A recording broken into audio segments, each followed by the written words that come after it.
Here we go, here we go.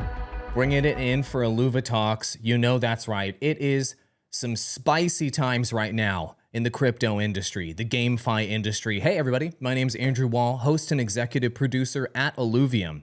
And today, we're going to talk about all the hot topics of today with an expert panel, as always, of some of the smartest people on the internet. FTX collapse, Solana is having trouble, and Elon Musk is on a warpath at Twitter. It's absolutely wild. Here are the topics that we're discussing today. Check it out. And I've got a panel of the smartest people you've ever heard to talk about this. But first, you need to understand that everything they're saying is not financial advice. This is, you are responsible for doing your own research and seeking independent professional advice. And we're just trying to inform you on what's happening in the industry and our opinions, but you're geniuses because you're tuned into this show and you already knew that. Who are some of these smart people I have on the show today? MetaMona is coming on the show for the very first time. Let's welcome her. TV and broadcast style journalist making crypto content and Web3 content. I love your content. Thank you for coming on Illuva Talks. Thank you. Thank you for having me. Thank you so much for having me. I'm really excited to do this. So let's go get it. It's been a wild time in the industry with FTX collapsing, seeing a further downturn in the prices of basically every other crypto. Solana has been experiencing troubles because of its tie-in. They've got their Solana phone. Is it the future of gaming? Everything is at question right now. So it would be really helpful to have someone with a powerful mustache that literally thinks about this all the time and is following literally every detail of the metaverse and every blockchain there is. Wait a minute, we've got that guy. His name is Stash, and here he is. Look at that powerful Stash. What's up, buddy? Welcome back to the show. What's going on, my Illuvium fam? Good to see you guys again. Back at it again on here on Illuva Talks. I like hanging out. You know, honestly, man, I just like hanging out with you, Andrew. And to have a chance to do that every other once in a while, it's pretty nifty. I like it. Look at us all next to each other like this. I like hanging out with you too. And our audience mustache likes love. it as well. And mustache love. This is the team, right? This is the dream team right here, guys. This is the OGs. We're the OGs. We are the OGs. Yeah, these two over here, they know each other. They've been working with each other to help build media businesses in the crypto space. So it's really cool to have both of you on the show today. Let's be here for our audience as well, because there's been so much upheaval in the industry, so much question as to what the future of this space entails. What do I mean by that? Well, let's just kick it off with the first story, of course. I'm not going to recap everything here. Scam Bankman fraud ended up bankrupting FTX. It was supposed to be, you were the chosen one. It was supposed to be the platform that was going to save us all. Mr. Wonderful endorsed it. Tom Brady endorsed it. I mean, it brought millions down with the company, and there's a contagion effect along with it. There's timelines you can look at. I've chugged about 100 videos on this topic. Is there scam? Is there fraud? Certainly, we know at the very least, there is bankruptcy, and a lot of people lost a lot of money along the way. So let's discuss what implications the FTX collapse has on the industry that we're all going to be in here afterwards, okay? So the first question, and I want to kick this over to our friend Stash. We need that powerful mustache to answer the question, what will be the lasting impact of the FTX collapse on the crypto industry? What are your thoughts on that? I mean, it's kind of the same as what we've seen here with some previous collapses this year. I hate to say that. Like when I'm saying it in my mind, I'm like, all the previous collapses this year. Now it's becoming a little bit of a normal thing. You know, you're referring to Celsius, Voyager, right, exactly, and then now BlockFi. Luna. BlockFi, yeah. Luna, it's just become Three Arrows Capital. Like I can't fit all my fingers in here in the frame. There's so many collapses. I'm getting my toes. Hold on, man. Get my yeah, I mean that's really what it comes down to. It's become almost normal for us to see these collapses, but you know, they all have a very similar effect. This one I think is a little bit more headline making, because especially in the United States, because you know Sam was more headline making and he had more ties in in the political world then I think we saw people like in Celsius and some of these other companies that have collapsed. Like, yeah, they were big companies, yeah, they had ties, but not on like the kind of like, oh, we know who you are. You know, you've advertised all over the damn country. We can't go anywhere in the Bahamas without seeing a damn FTX logo. We get it. And so, And wasn't he the Scam Bankman Fraud was the #2 donor to the Democratic Party as well? So he not only on Oh the yeah, awareness side. hundreds of thousands of Yeah. dollars he donated to the Democratic Party. Yeah. Yeah. I mean, and those were your funds. Just so you know, if you were an FTX customer, those were actually your donations. Yeah, that's messed up. What it does in general for the entire crypto industry, a collapse like this, is because it's so visible. It makes the mainstream media, and then people associate it to a brand that they've probably seen somewhere, that logo, and they're like, "This is a big deal." And really, what it does is it tanks our credibility, right? Where crypto and NFTs and Web3 gaming and all these different aspects, they've already been in people's shit lists, right? They've already been things like that people think, oh, this is still a scam. We're still in that age where a lot of people think, no, it's not. Yeah, there's still tons of people out there that think crypto is a scam. And so this just helps to give them another point to validate and say, yes, crypto is a scam. Look, you can see. I've had normal people who are not in crypto for sure, who are business owners, and yeah, this is what they cut. This is the thing that they hit me up about, right?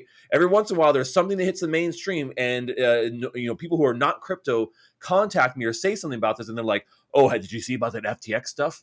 And I'm like, "Yeah, of course I saw. I'm in the industry. There's no way I couldn't have seen that." But it makes headlines in the mainstream media, and so it chips away at that mainstream credibility because they don't get the same exposure. They probably didn't hear about Celsius. They probably didn't hear about Three Arrows. They didn't hear about BlockFi, but they definitely have heard about FTX. And so I think that it just has that really big credibility hit for a very mainstream audience who is going to be that tip of that the top, or just be below that top of the technology adoption curve for crypto. They're that massive big audience that comes in after we've been doing it for a long time. And then this is going to push it back, right?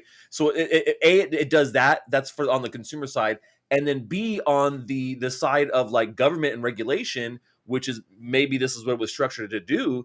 This gives them another another weapon in their arsenal against crypto to be able to say, hey, we're going to regulate this in the way we want to. And because it's for your safety. See here, we don't want things like this to happen again. We need a really good public increased example. Regulation is definitely a huge part of the narrative right now.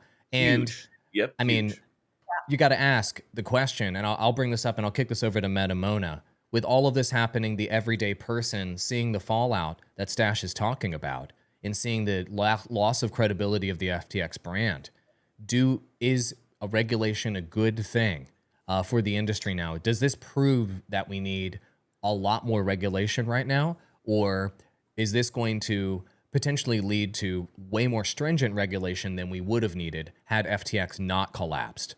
MetaMona, I'd be curious to know what you think. I think you guys said it best.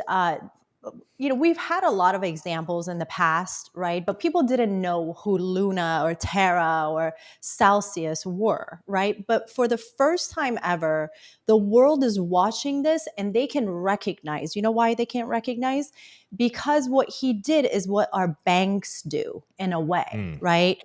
Whether or not you're dealing with crypto or other securities, there are limits with respect to how much you can borrow, right?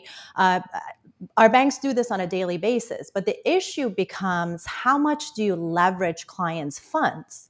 The issue is also that there's hundreds of millions of dollars missing. And Sam Bankman resigns and walks out the front door and says, I'm sorry.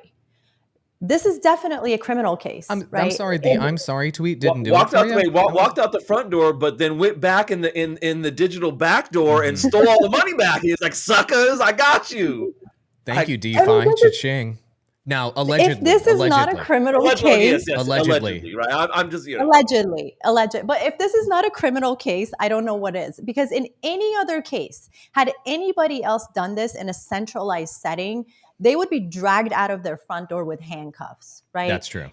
And like what we said before, he's also donated. He was the face of this space, right? He donated to the Democratic Party. So needless to say, literally as we're speaking, subpoenas are probably being written up by those same people, right?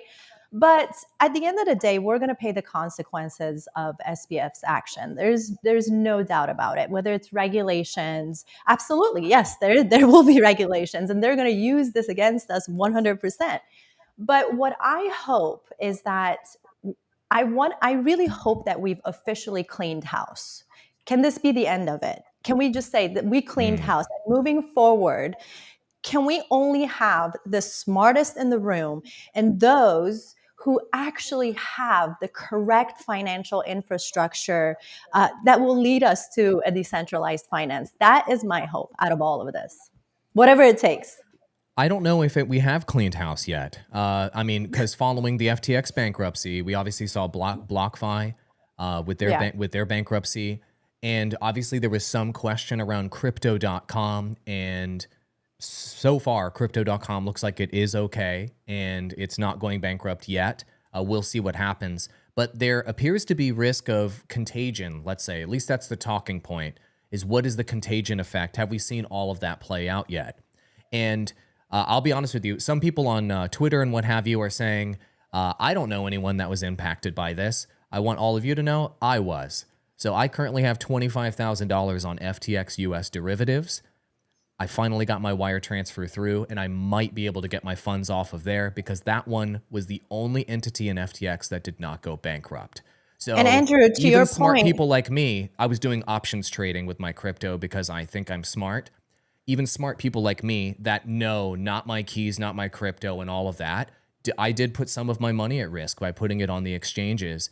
And I wanted to share that with all of you because I think a lot of people that think that they're super smart and they have their hardware wallets and they think that people that got taken by this FTX situation are dummies.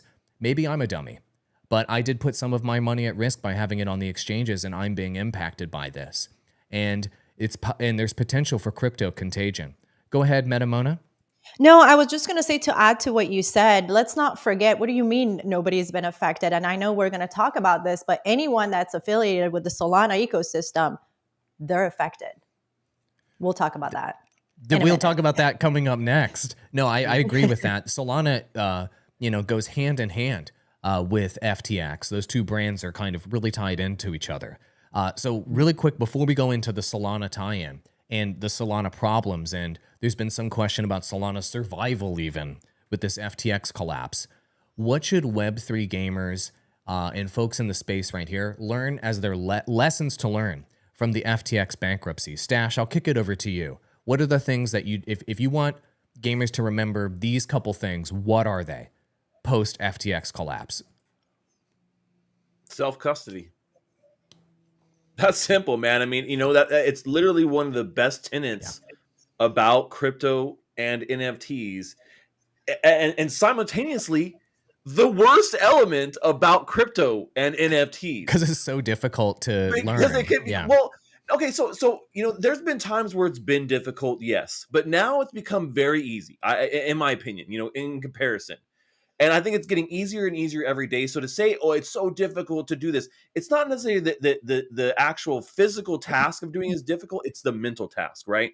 People mentally are not prepared for this paradigm shift in the way that we treat our finances, because they've always done it the other way, where you put your money in the bank holds your shit, they're fractionally reserving it, they're not giving you any kind of residual income from that.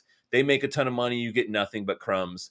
But we'll hold it for you, and we'll probably charge you $20 a month for the courtesy of doing so too. Take my money. You know what I'm saying? Yeah, these fees are messed up, take man. my money. I mean, just like bank fees, you wonder what are they even doing? On my business bank account, and I know you have one too, I get analysis fees, I get processing fees, I get all these extra fees. I'm like, what are you actually doing? Nothing. With this digital bank account that requires all these monthly fees? And the answer is jack squat, right? They're robbing you. They're robbing you just like FTX robbed you. It's exactly what they're doing. They're literally just stealing out of your pocket because you've gotten so complacent. Because humans in general have gotten complacent with the banking system over the last couple hundred years, and they've run amok, man. And so we've gotten to the point where like, who cares? It's just how it is, right? We just accept it. And so that's really what crypto does. It wakes you up from this nightmare of centralized banking where you've just accepted how things are going to be, and that's how you have to do it, or that's how it's done.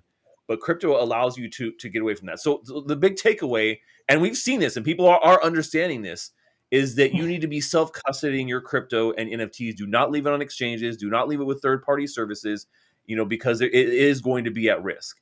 And I think that we've seen a record amount of crypto leaving exchanges here over this last week. So people are understanding that is a key takeaway here, I think. I agree. Another key takeaway is to listen to this show on all audio platforms. I'm going to take because this it's episode. Sexy. It's a sexy show. Yeah, it is. I'm going to chop it up. I'm going to make that audio sound so good, girl. You know what I'm saying? It's on Apple Podcasts, Spotify, Overcast, literally everything. Go to illuvium.buzzsprout.com. You can listen to the audio version while you self-custody your crypto and you don't keep it on the exchanges. The anxiety I have felt trying to get my crypto off of the derivatives exchange for FTX is, you know how what they say, pain is the best teacher, and the anxiety I've felt has taught me that I will never keep any crypto on any exchange, even if there is some sort of yield or trading opportunity. It's just not worth the heartache. And a MetaMona brought up a moment ago the implications of how Solana is tied into FTX. And so a couple key stories here just to kind of catch everybody up so that they understand all of the different tie-ins and implications here. And you talked about some of this on your most recent Around the Metaverse show, CryptoStache. Solana Foundation invested in FTX, held millions in Sam Bankman-Fried's link. I should probably full screen myself so everybody can see that. Held millions on linked crypto exchanges. Also, there was Star Atlas, the biggest game on Solana. Sequoia Capital reported a loss of $213 million in their exchange investment. And Solana-based Star Atlas game studio revealed that FTX crash cost it half, 50% of its cash runway. The biggest game, the biggest app, the biggest thing on Solana just got wrecked, 50% of its runway. I'm not dancing on their grave here. That is terrible. That is horrible news. Huge implications for this. And of course, Solana keeps pushing forward and doing fancy stuff like their phone and what have you. So the question that we have to ask ourselves is, and I'm going to kick this over to MetaMona, if you could begin this discussion. Many are questioning whether Solana will survive and thrive given the recent events with the cascading losses, with the association with the FTX brand and Solana, and literally top projects getting wrecked in terms of their runway. Is this just FUD, or is this a legitimate concern about the future of Solana?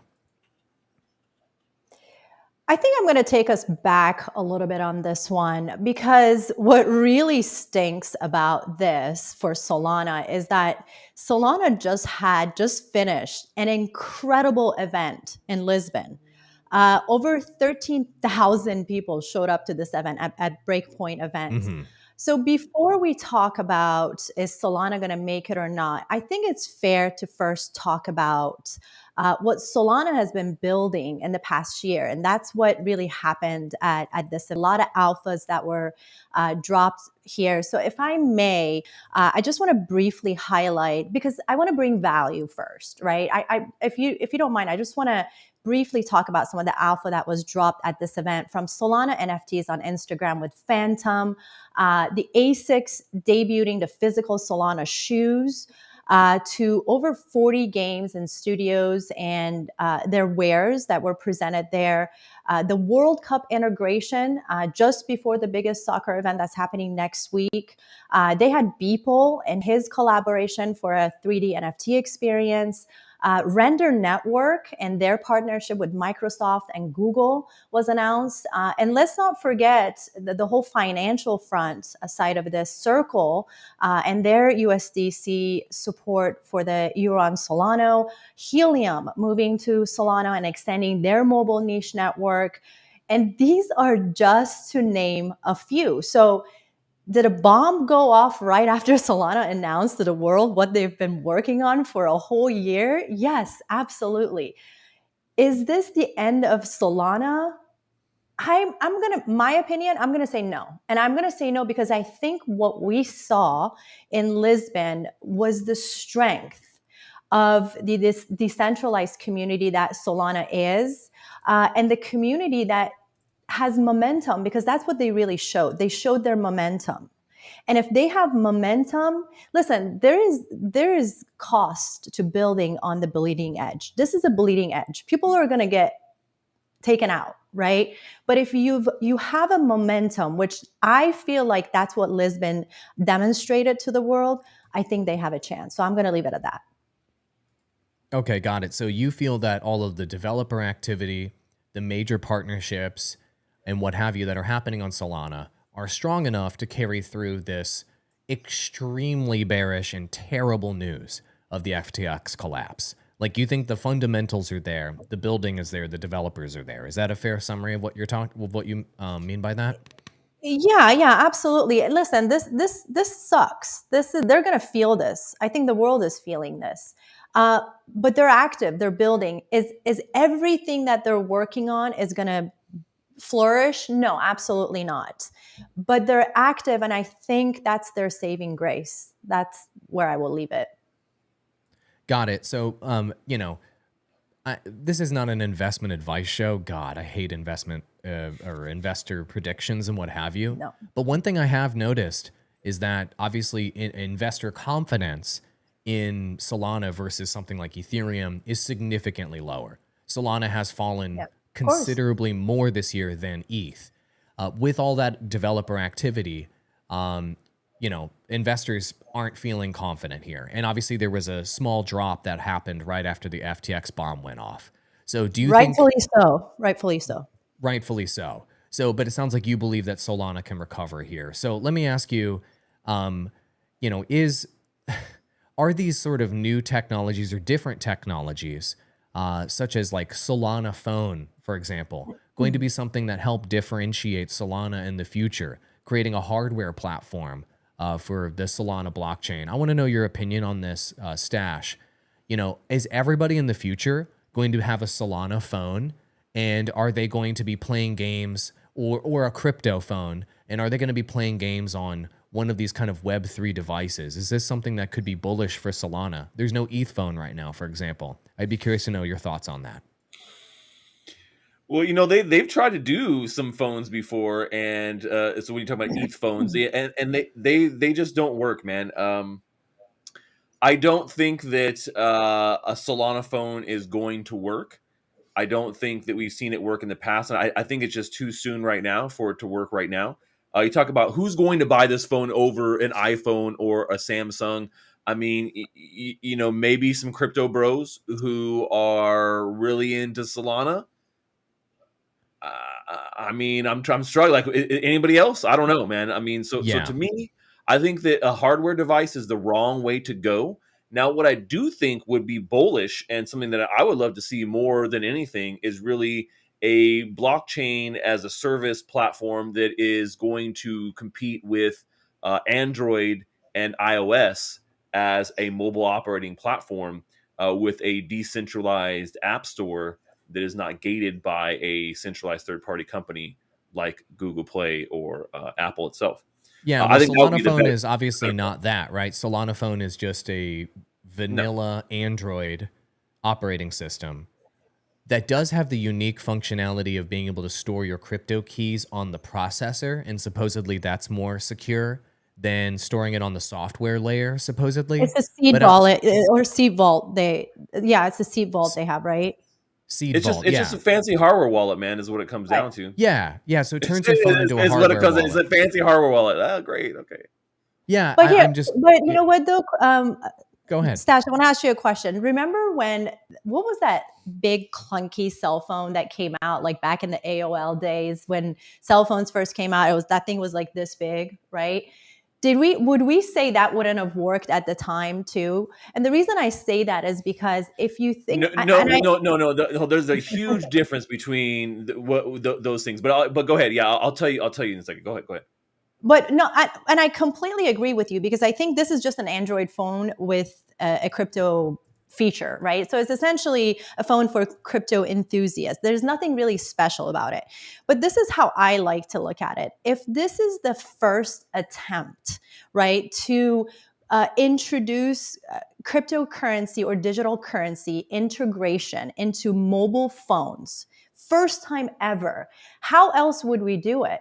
Because Apple is not going to do it. Google is not going to do it. They're going to stand back and they're going to watch. They're going to watch Solana take that first attempt, make mistake, fail, and then they're going to take what worked and do it right. Don't you think so? Well, first off, this is not the first time we've seen, crypto incorporated into a phone. Samsung has already been doing this for years. They already have crypto wallets built into the Samsung line of phones. So it's not like this is a first ever. And like I said, there's already been crypto-based phones.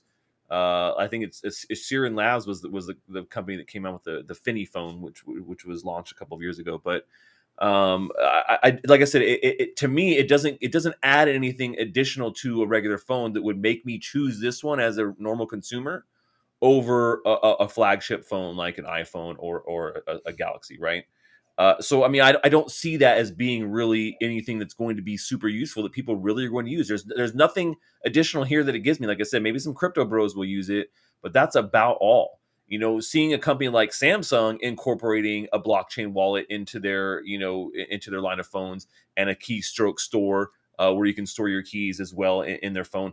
I mean, that's a bigger deal, and that we've already been through that. So to me, this is kind of like nothing. Like it really, it's not going to pan out. I don't see it working here. And when you talk about the difference of like, well, did anybody think that a giant cell phone in the 80s was going to work in the future? Well, that's a different thing. I mean, that's like a whole different technology. This is literally just a competitor for other cell phones. There's nothing really new here, and so there's no compelling argument to say people will use this phone. Now, what I would love to see is, like I said, an OS that you can install on a phone that is decentralized, and an OS that or an app store that is decentralized for a phone that maybe is run by a DAO instead. Like that would be interesting if you're talking about what would be cool for mobile phones and the mobile aspect of crypto when it comes to things like that. But I just don't think the hardware, we're just not ready for it. So well, if Web3 adoption is coming along, really quick, I got to ask this question to both of you. If Web3 adoption is coming along and the main gaming platform in the world, the most popular one is mobile platform. That's where the majority of revenue is.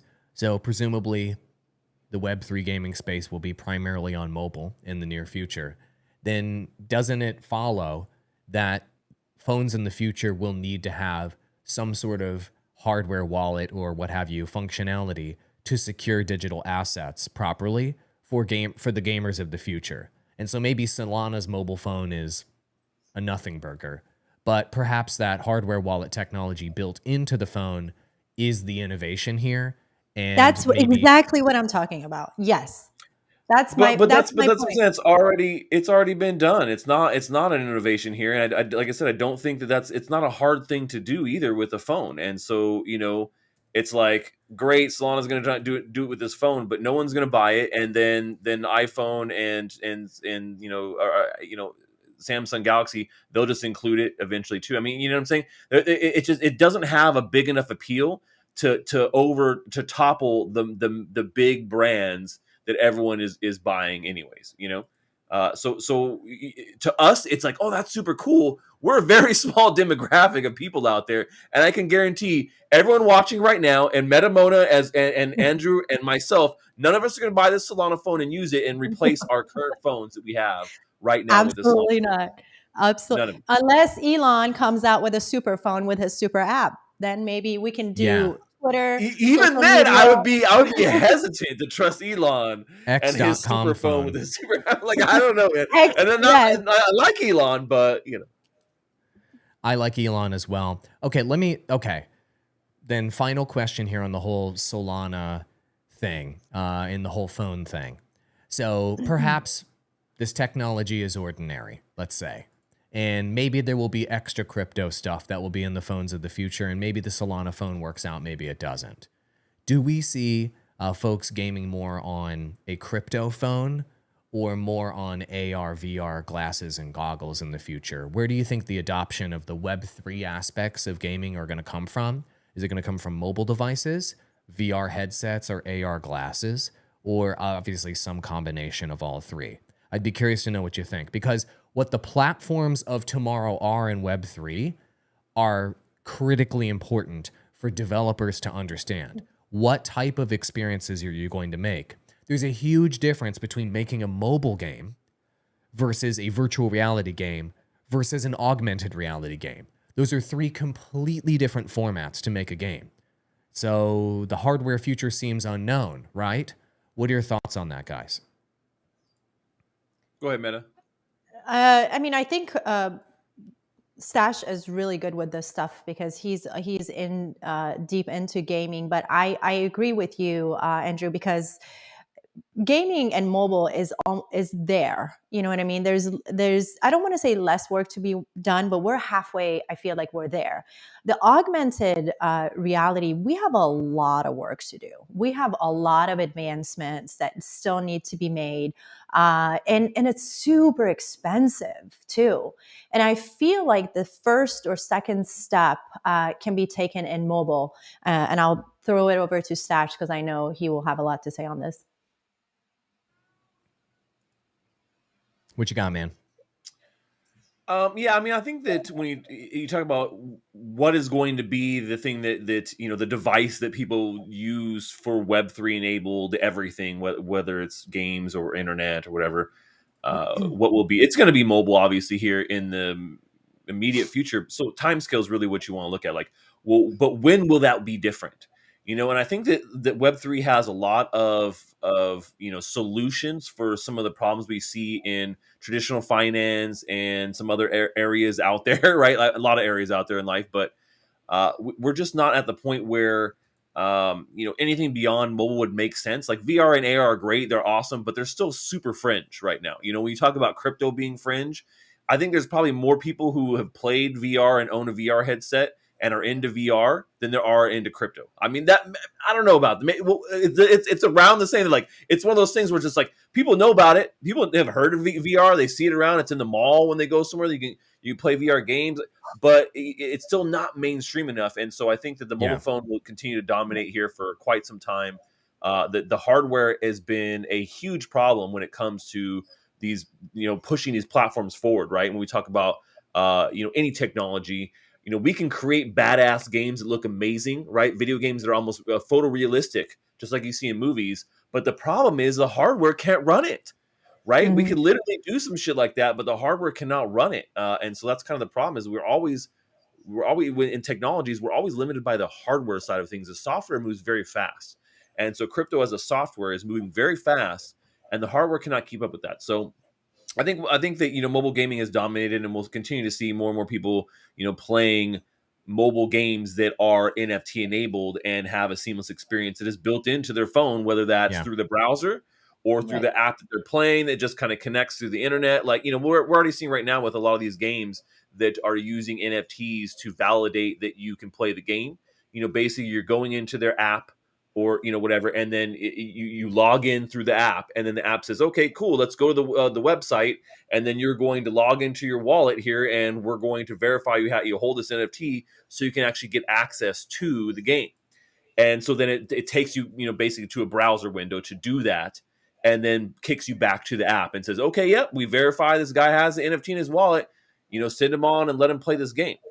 And I think we'll see more and more of that, and because it's a pretty easy process. It's a process people are pretty familiar with. It doesn't change things really, but still adds that extra layer of like, okay, well, what can we do with that now? And there's a lot that you can actually do. That makes sense. Yeah, I And do. yeah, I think the number of people using VR or have used it even in their own homes is in the tens of millions of people. And crypto's in a similar spot. I recently bought the Oculus Quest Pro headset. It's supposed to be the best one that Meta has to offer. It's currently sitting on my shelf over there collecting dust. There's How many times did you use it? Tell us the truth. I used it about 15 times so far. What's the And best game? What's the best thing you played on Oculus? Because I'll tell you my favorite, but unfortunately, the best game still is Beat Saber on VR. you think so? Yeah. I mean, I think it's probably okay. You gotta try the Star Wars ones. So Yeah, Vader I enjoyed Immortal, the Star and then Wars game. Tales I of the enjoyed the Galaxy. Star Wars game. I guess Those are great, man. I mean, I think like versus like it's a different experience. Beat Saber is definitely one game, and it's really great. But I really love the Star Wars series. Like those were really a lot of fun, man. I But agree. I bought the Star Wars game. how long did you spend in there? That's what I want to know, because you'll have your phone in front of you. I bet much longer than you would have the headset on your face. So how much time did you spend in there? That's correct. And so one of the reasons why I'm not compelled to spend more time with the headset on, and this is the, just so everybody knows, this is the, here, I'll literally grab it right now and just show you guys. This is their big expensive headset. One sec. Yeah, I've spent about 20, I think maybe 20 plus hours in Half-Life Alex. Plug my headphones back Which, in. if you haven't played $1,500 Half-Life for this. Alex, that's probably one of the best. Half-Life Alex is probably one of the best VR ones, but it's really good. Yeah. Yeah, this one right here is the $1,500 one they just released. I bought all the accessories. I spent total about $2,000. I got everything, their official headphones, their chargers, everything. And the reason why I'm not trying to brag about how much money I spent. I really wanted to test out the full experience. I wanted to have the best possible experience that Zuckerberg can offer. And the reason why I'm not spending more time with this headset is the screen just looks like garbage. Wow. Just straight up. It just looks bad. And it's two 1080p screens in the headset. And it just looks terrible. I have a hard time reading text. I have perfect vision. I have a hard time reading small text. It's so bad.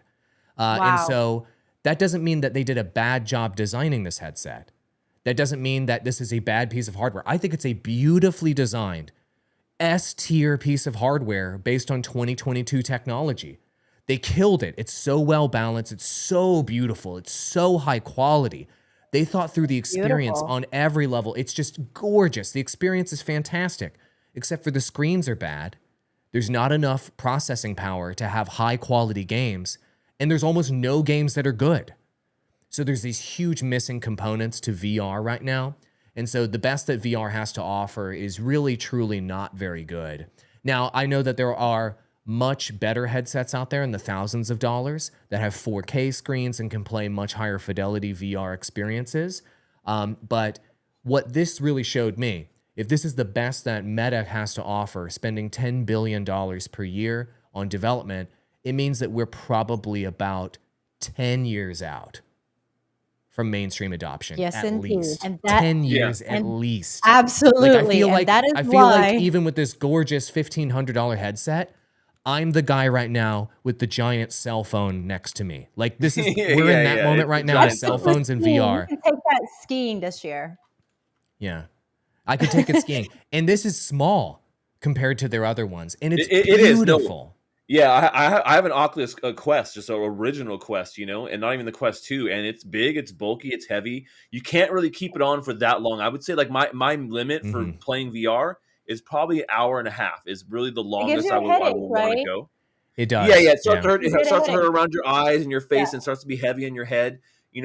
And like you're right. There's not a lot of good games. There are a few. Definitely check out Half-Life Alex. That's a really fun VR game, and it's actually really well done. If you like Half-Life, the graphics on that are actually pretty good. The mechanics are good, and it's got a good story too. So when we talk about VR, you're right. There's just not a lot of great games or experiences out there. Yeah. Because the hardware is behind, and it can't keep up with the experience. Like people want to create great VR experiences, the hardware just ain't there, man. And like you said, with that sleek little piece there, it's still not enough. Yeah. It's so expensive. And that is exactly why, ladies and gentlemen, crypto mobile wins over VR. There's just so Solana much phone. work. Hit us with your affiliate link, MetaMona, for the Solana phone. I'm just messing with Man, you. come on. Why Same did you thing have to you, to? Andrew, for your Oculus. Your Oculus, where he's like, here's my Microsoft. I just gave it a bad review. There's nobody out there that this is an appropriate piece of hardware for Listen, them. you just don't gave it a want bad Sash review. to pull out his glasses, his sponsorships. Wait a second now. Yeah, No, this so that was a fruitful discussion. And I think, to your point, I agree with you, MetaMona. I think that mobile, and it sounds like we have a consensus here, mobile is going to be the platform of the near future. And in the maybe medium to maybe, let's say long term, let's be honest, it's long term future, VR could be a thing. But you know what? I was going to gaming conferences 10 years ago, and people said that VR was 10 years out. Yeah. And here we are, and it's still 10 more years out, in my opinion. There will be better and better experiences. It will become more and more developed.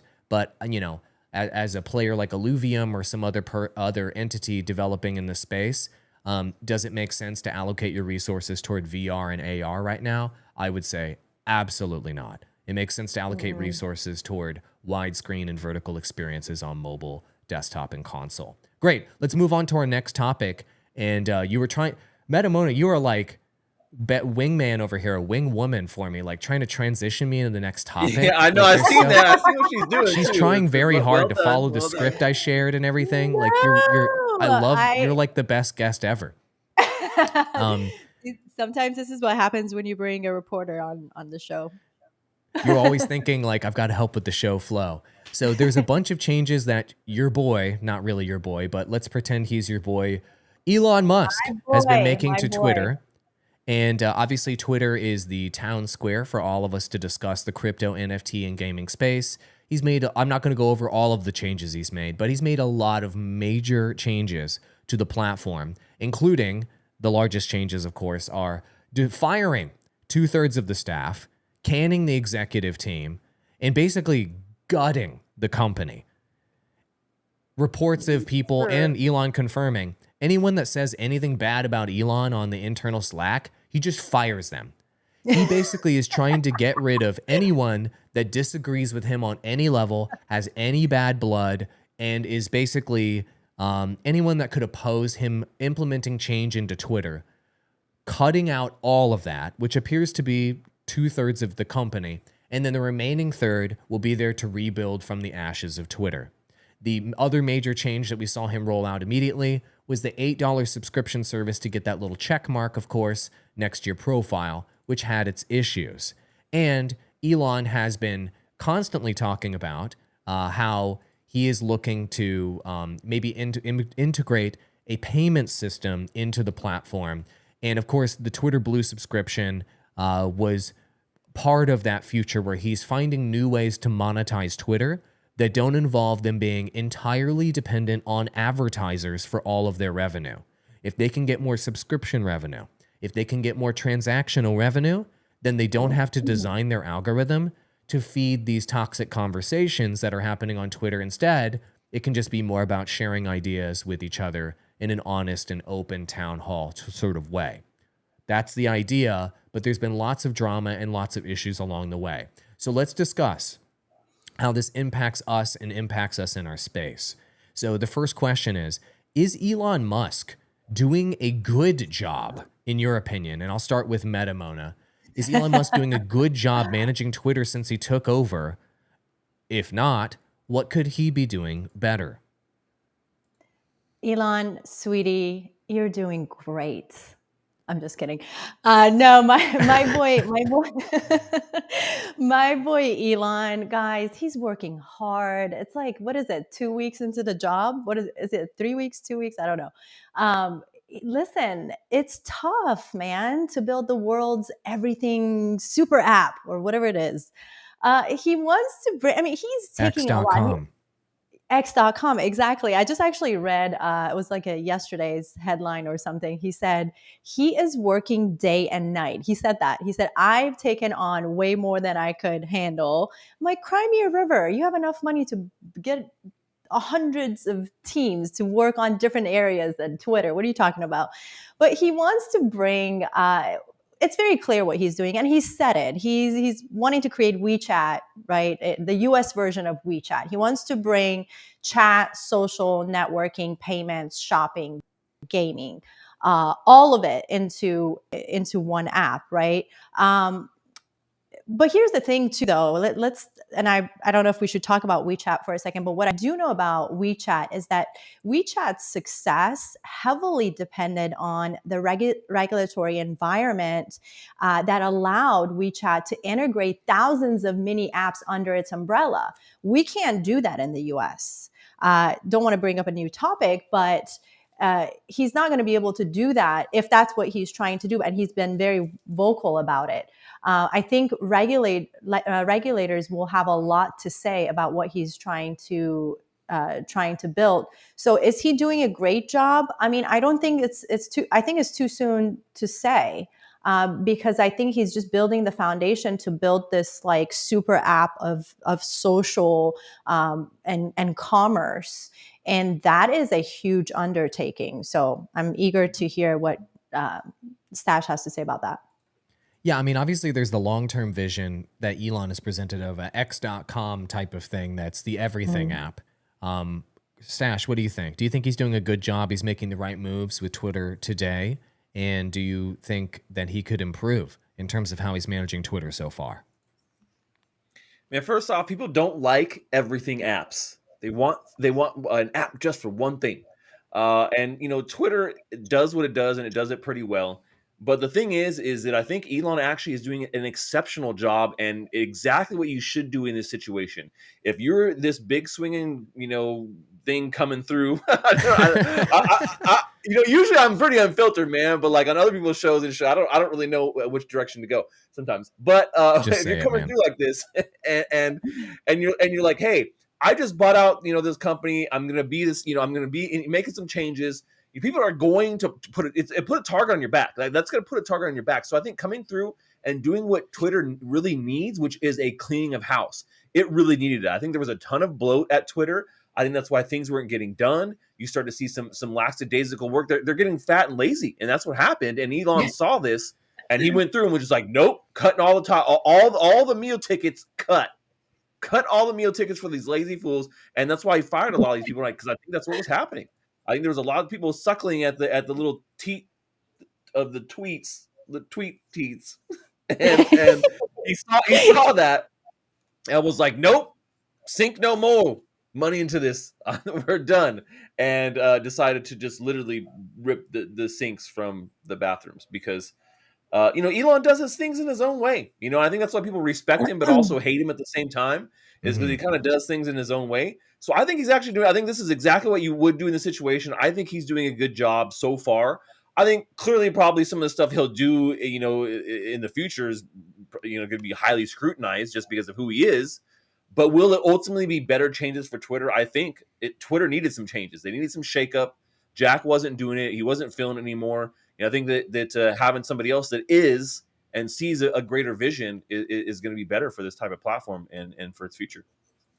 Okay, thank you for your overall thoughts on that, guys. I appreciate it. I wanted to tie this into what this means for us in our space. I want to ask, how will crypto and NFTs be further integrated into Twitter? I mean, we're seeing the craze now, and MetaMona, you were covering this on your channel as well. Instagram integration of NFTs, and basically every social media platform integrating NFTs in some fashion. Avatars primarily, but now marketplaces as well. And then crypto payments is something that hasn't quite been fully integrated, but you can get around it or get into crypto payments in certain ways. So starting with MetaMona, how do you see crypto in NFTs and blockchain technology and Web3 technology being further integrated into Twitter? And is this going to be a good thing or a bad thing? Is this going to maybe be problematic, right? Because they're trying to do everything all at once? Or do you think this would be a good thing for Twitter to integrate this new blockchain technology further into their platform? Yeah, I mean, I covered headlines on this last week, and I'm going to cover actually a few headlines on this today. I mean, Twitter just filed paperwork with the Treasury to enter the payment processing business. We already know Musk is building a wallet, and most likely that's going to go with that. We already know, and I'm just stating what we already know, right? We know that Binance is backing Musk, but Binance has also showed interest in creating a team to work on how crypto can help Twitter. But let's add one more to the list, which this was super cool. Last week, in a very lengthy YouTube video to Musk and his team and the community, Charles Hoskinson demonstrated how a decentralized Twitter can be built using Doge and Cardano. If you haven't seen this video, I I highly watched recommend it. it. It's mind bending. It is very dry though. It is Yeah, like it is Hoskinson dry. like Yeah. connecting wires and whiteboarding like a million ideas, but it is fascinating. Do you think that Musk will watch that video and then maybe go the 100%. direction of a decentralized Twitter? You don't think Musk is just as dry as Hoskinson? I mean, these brains, they probably don't have a lot of, I'm sorry to say this, social skills. They're just scientists, right? So, but I Right. mean, do you think that he was onto something? I thought that was fascinating. And I think that's what Musk is trying to do as well. Is it the right direction? Yes. I mean, we just talked about crypto mobile, right? So crypto mobile, social mobile, commerce mobile, digital currency, you start connecting the dots. But the big elephant in the room is regulation and regulators. And until we figure that out, we don't know if it's a good idea or not. But when you look at technology and the direction that we're going, listen, digital environments, it's inevitable. It's happening. We're going to be living in digital environments. I think there was a study that just came out last week and don't quote me on this, but in 2026, one out of every four person is going to spend at least 1 to 4 hours in the metaverse, either meeting with friends, meeting with on Zoom, shopping, commerce, or playing games, and there was a whole list of it. So it's happening. And I think what we're doing is we're preparing for that. And we have to kind of build these next iterations of everything that we have, right? Excuse me. And I just want to add permissionless. About a year ago, Chris Dixon from A16Z, he described the internet so well. He said if Web 1 was read, right, and Web 2 was read write, Web 3 is going to be read, write, own, right? So it's inevitable. We are going to live in a creator's economy. And what does that mean? And how do we transition to that? Well, we're all early adopters and we're witnessing it and we're building. So it's happening. It's just a matter of how long will it take and what will those regulations look like. Great answer. I like that. Stash, Twitter, crypto, NFTs. What's going to happen, buddy? I think that we'll probably see Elon incorporate some sort of crypto payment something into Twitter. I don't know that it'll be one of his first things that he does. That's not something you roll out kind of lightly. Things that have to do with finance and payments. We have seen other social media platforms pop up that are crypto enabled, multiple actually over the last multiple years. Steemit was the most notable, which is now called Hive or Peaked. Is kind of the main interface for that, but there's lots of different models of what we've seen there. Nice, yeah.